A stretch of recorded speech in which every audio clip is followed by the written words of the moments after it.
Nagbigay inspirasyon si House Speaker Martin Romualdez para sa mga dumalo sa isang forum sa Makati. Narito po ang report ni Julian Bunag.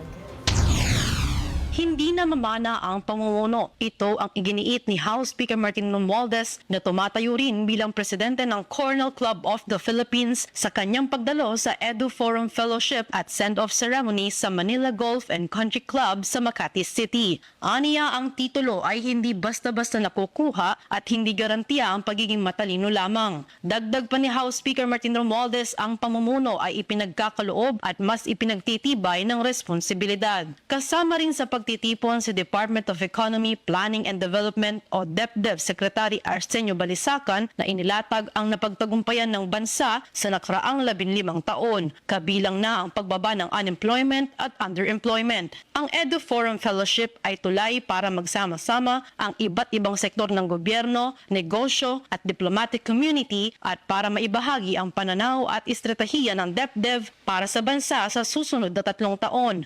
Para sa totoong balita sa Bagong Pilipinas, Julian Bunag, Congress News.